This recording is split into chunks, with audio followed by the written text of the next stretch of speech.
Dr. Buchanan, a lot's changed since our last meeting. We've heard from the President, from Governor Lee just moments ago. A lot of events have been canceled.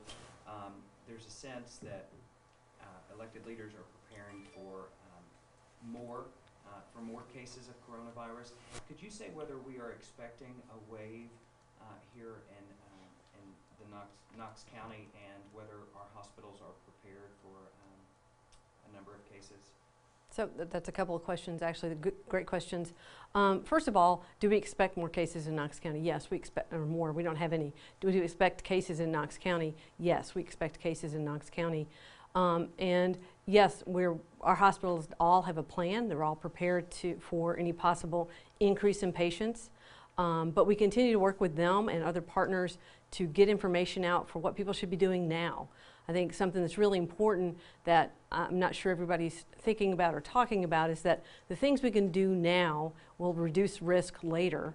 So, you know, thinking about looking at your, say you're planning a big event, looking at who's going to be there, taking those things into consideration, sending information out to folks and saying, you know, if you're at high risk for complications of the coronavirus, you might want to consider staying home and not attending an event.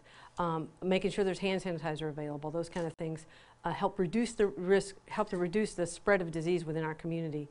And our hospitals are prepared. They all have surge plans. We've met with them. We're meeting with them regularly now to talk about what to do. One of the things you'll see is they're going to be limiting visitors in an attempt to actually, you know, the folks, if you think about it, the folks in the hospital are the folks at highest risk of complications if they get the coronavirus. So we're limiting visitors so that they don't introduce that virus into the hospital or into that nursing home or into that assisted living. It's hard because people want to see their relatives when they're not well, but you can always send a card or call them or text them. There are other ways to communicate, but that protects the people that are most vulnerable in that hospital, assisted living, or nursing home. Do people in our community need to be practicing social distance right now? They do, and you know, so let's talk about what is social distancing. If you get down to the really nitty-gritty definition of social distancing, it's staying about 3 to 6 feet apart and trying to limit personal contact. So when we come together in a big crowd and you're sitting in a seat right next to somebody, that you can't do that. Thinking about ways, you know, churches or places of worship or places of work, thinking about how can people get the worship service at home, maybe online or something like that, or how can people work from home, telecommuting, things that we couldn't do before we can do now. So how do we reduce the times people come together? I know that the Tennessee Department of Health is now going to be doing meetings virtually. A lot of other companies are doing that as well, so people get to stay where they are and not bring a whole bunch of people together, still have the meeting, get things done, but in a different way. So we've been having reports of people, or we've been telling people to talk to their primary care doctor if they have symptoms and if they want the test, but we've got viewers reaching out to us that say doctors don't have the test, call the health department. And I guess there's even been some cases where the health department's saying, contact this person. What can people do if they are experiencing these flu-like symptoms and they want to be tested for the virus? So the testing, so there are 2 ways to get tested. There's testing at the Tennessee Department of Health, and there's testing through commercial labs, which is now available. The testing in commercial labs is new. It's a new test, and it's rolling out slowly. So it is a little, you know, some doctors have it, some doctors don't. So all of the hospital systems and the providers are rolling that out slowly in coordination with the labs that they use, and are getting ready to be able to do that. The other nice thing is that the restrictions on how to test were changed. So your doctor can safely test you in the office without special equipment in a negative pressure room and all this other stuff that was required before. So it's going to be slow and it's going to take time. So I think a couple other things though. Doctors don't actually do the test in their office. We don't actually do the test here. They collect the specimen, and that specimen either gets sent to a commercial lab or to the Tennessee Department of Health lab. Tennessee Department of Health lab is still restricting who can be tested based on risk factors, and those are exposure to somebody who's a confirmed case, travel to an at-risk area, or in some cases people with a severe pneumonia that they have no other diagnosis for, but those folks are going to be hospitalized. So we understand that frustration, and we're working really hard with the hospitals and the health systems to get information out to doctors' offices. They're working really hard to get it out there so it can start being used. But whenever we have a new test rolling out, there's always a little it's always challenging. We are able to collect some specimens here, but again, we'll be collecting specimens for those highest risk folks who fall into those categories I just mentioned to send to the Tennessee Department of Health. Do you want to talk about calling first, and or if you're not Sure, sick, how sure. you don't need to be tested? Yeah, so if you have a respiratory illness, fever, cough, right now in Tennessee, you're more likely to have the flu than you are to have coronavirus. That being said, give your doctor a call and let them know that you have these symptoms, and they can advise you on whether you need to come in or don't come in. If you're not sick, you don't need to be tested for coronavirus or flu because you're not sick. The viruses make you sick, and so only people who are really sick should be tested. The other thing to think about is that everybody seems to kind of want to change their behavior and go get seen or get a test. So a couple things about that. One, people should follow what they would normally follow. If you're sick enough to go see your doctor, call your doctor and go see your doctor. If it's something that you would normally just stay home and weather it out, stay home and weather it out. We really want people to stay home and not go to work and not share germs. So don't change those behaviors. What we do want people to do is stay home if they're sick, and that might be a change in behavior for some folks because a lot of folks go to work and weather it out. So we do want people to stay home if they're sick. And the other thing is testing doesn't cure you. It doesn't get you access to anything other than symptomatic treatment. The only treatment for this illness, there's no antiviral, there's no vaccine, is symptomatic treatment. So that means, over-the-counter meds, cough meds. If you get severely ill, obviously you're going to have to go to the hospital and get what we call supportive care at the hospital. But getting tested isn't going to tell you anything or magically help you get better or magically help you get access to medication that would help you get better. I'm sure you've seen the pictures of the empty shelves at different stores. For the folks who are trying to stockpile for the potential of a 14-day self-isolation or quarantine, do you think it's a good idea to be stockpiling supplies, or is that necessary? Well, I think if people are trying to prepare for the possibility of quarantine, they need to go to the CDC's website and look at what's on there for guidance for a home, for the possibility of quarantine, and follow those instructions. But is it necessary at this point to be stocking up, the average person to be stocking up with toilet paper and hand sanitizer and things like that? Normal. Yeah, Prep. right. I think people need to use that guidance and make the judgment for their household what they need and make those decisions on their own. What's the latest advice for Knox area public gatherings, and including Knox County schools or anybody that's going to have a gathering or event or festival or anything? So we've been talking with the folks who are planning events and pointing them to the CDC's guidance, but also just talking to them about some of the things I mentioned earlier. Sending out information to folks who might be attending their event to say, if you're ill, we'd rather please don't attend. Maybe even if you live in an area where there's ongoing transmission, consider not attending because you might import the virus here. And then those high-risk groups, older folks who have a chronic illness, consider not coming to the event. And we also are talking to them about looking at who comes to their events. If it's an older crowd, they might want to think about canceling that event at this point. We're not mandating any cancellations. We're only working with them and making suggestions based on the CDC guidance. Has Knox County ever had to take measures like this with another disease? I only have a 15-year memory of what Knox County's done in relationship to illness, and in my time, we haven't done that. We've canceled things. We cancel school for floods and illness, and other things have been canceled due to illness, I'm sure. I just can't bring up anything in my memory. Do you know how long the testing for this takes?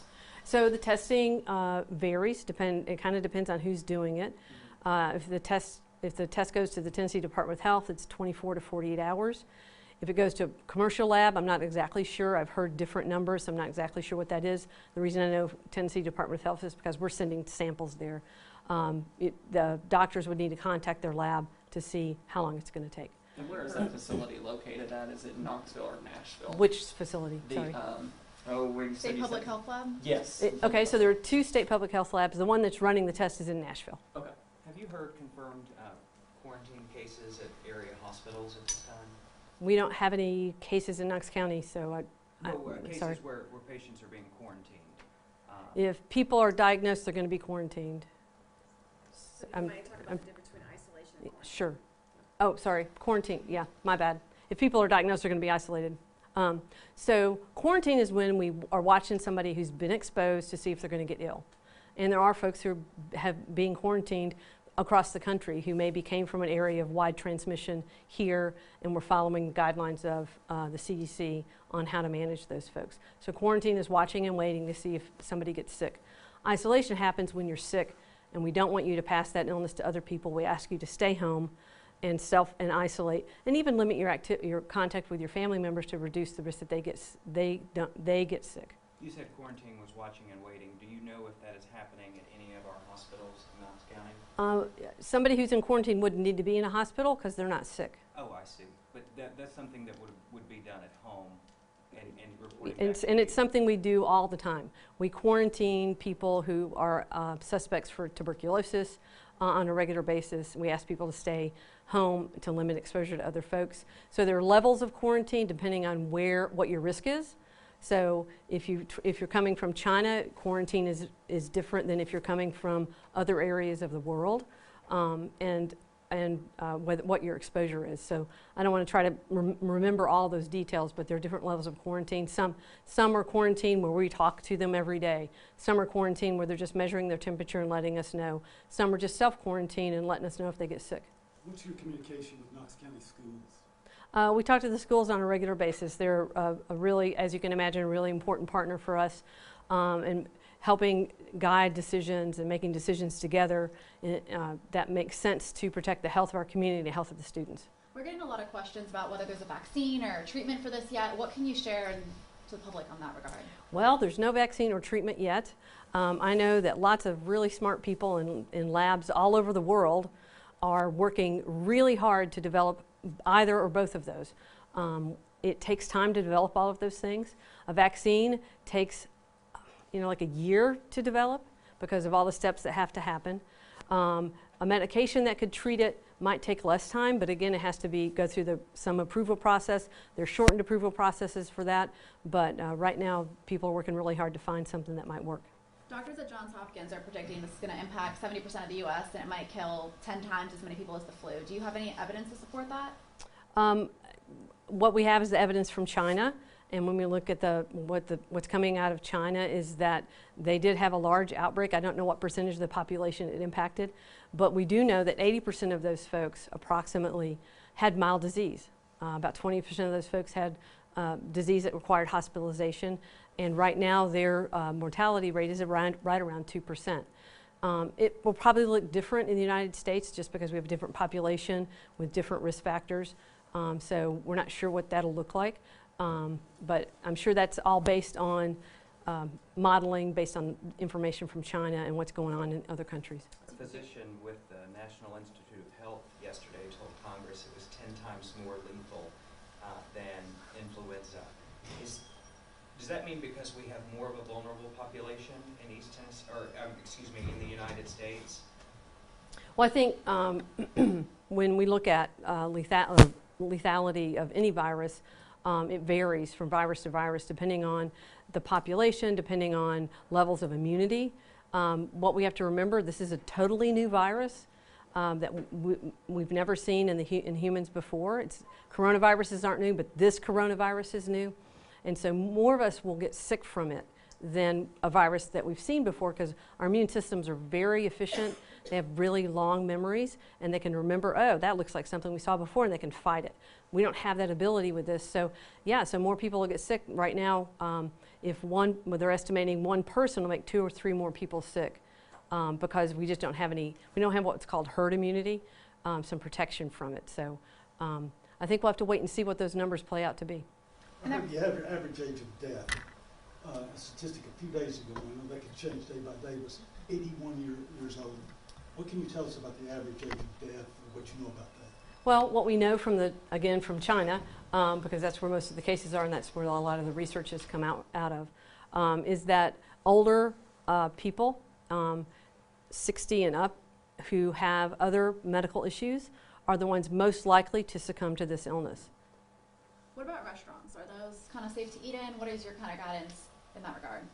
Restaurants are safe to eat in as long as everybody's following hand hygiene and keeping the food safe, and people are staying home if they're sick. One of the challenges I know for restaurant workers is, staying home if they're sick, but we encourage them to stay home if they're sick. And we encourage employers to look at their leave policies and allow for people to be able to be off if they're sick.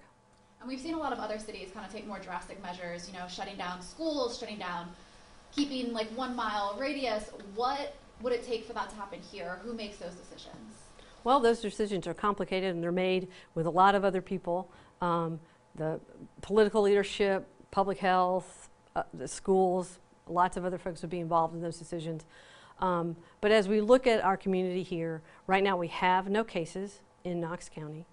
And I would recommend that we have a tiered approach. As illness begins to get closer, as we have some here, we take some additional steps. Again, right now we're not recommending that anybody cancel anything. We're recommending people be thoughtful, people practice good personal hygiene and good personal choice. Be in control of your health. Take control of your own health and say, okay, it may not be a good idea for me to go to that large gathering, or even maybe I need to stay home from church because I don't want to be with all those folks and I have heart disease or something and I should maybe not do that. So we're encouraging people to make good choices. As things progress, we'll continue to discuss that and look at that, base it on the CDC guidance, consultation with the Tennessee Department of Health and the CDC if needed. So lots of folks will have some input on that. We're learning from what they're doing in Nashville and other parts of the state. So we'll continue to do that. Another question. You said hospitals were limiting visitors. How are they doing that? What's the Right now, procedure? they're posting signs that just tell people, I think it says only for, they will be posting signs that say only people required for patient care and nobody who's sick. They already have the nobody who's sick signs up. One thing we're hearing over and over again is those with pre-existing conditions and older are at risk. Do you know what conditions necessarily make someone more at risk? So anybody with a respiratory illness, heart disease, diabetes, autoimmune disorder, it's the same things that make us more vulnerable to the flu. Not more vulnerable to the flu, but more vulnerable to complications of the flu, make us more vulnerable to complications of the coronavirus. If you don't show signs of the virus for several days, how can one know kind of before it's too late they're infected? Well, again, 80% of the cases are mild and don't require medical attention. So your symptoms would build, and then you would, based on how you're feeling, whether your symptoms are getting worse or staying the same, you would choose to seek medical care. Have you offered CAT advice on how to clean their buses? I believe we've shared the information with CAT on how to clean public transportation that's available on the CDC's website. And they're part of a work group that we work with. Last thing I have, Dr. Buchanan, is just, and I know it varies on destination, but on the topic of travel right now, obviously international travel, you've mentioned before to check with government websites, but even domestic travel. I mean, people are, it seems that with all these closings, people are feeling like this is getting real. What is your advice for travel? Well, I think when you're traveling, you need to, there are a couple of reliable sources for information. The World Health Organization and the CDC. Go to those sites and look at where you're going and look at what's the level of illness in that community and make a decision about your own personal risk in taking that trip. Once this, Do you have any additional advice for home healthcare workers? Home healthcare workers are invaluable in our community, and what we encourage them to do is several things. One, obviously follow regular hygiene habits, washing their hands, using gloves when necessary, masking if it's indicated, if they go into a household, or asking the patient to put on a mask if that's indicated. They have the training and information for that.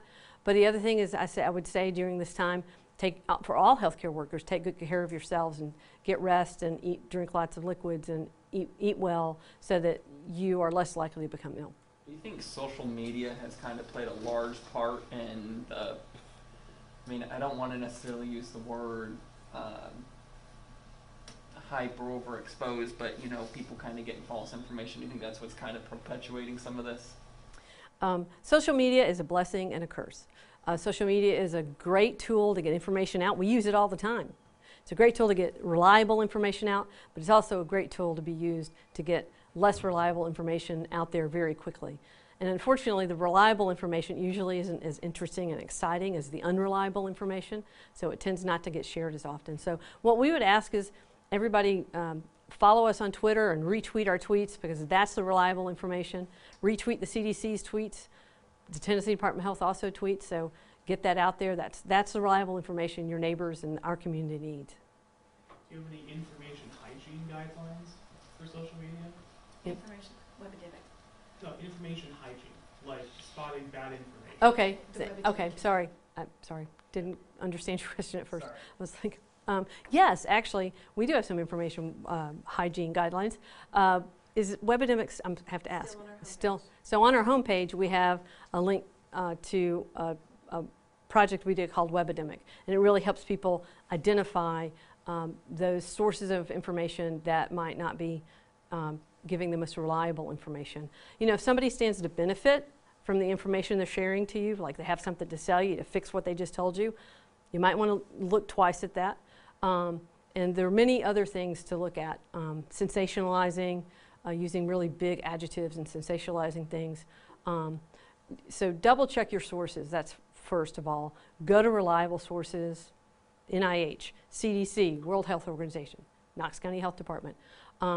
But yeah, go take a look at Webidemics. It's got some really good information there. The other really great resource for health information is right here in Knox County, is the UT Hospital Medical Library.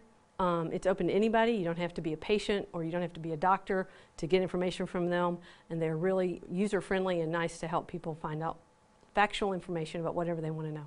And I know you have to go in a minute, but in the last 24 hours, we've seen all these cancellations, and it's kind of creating a lot of fear. What would your message to the people be at this point with what we know? Before you go, this will be the last question, so she, Yeah. yeah. Thank you. So my message right now is to stay diligent.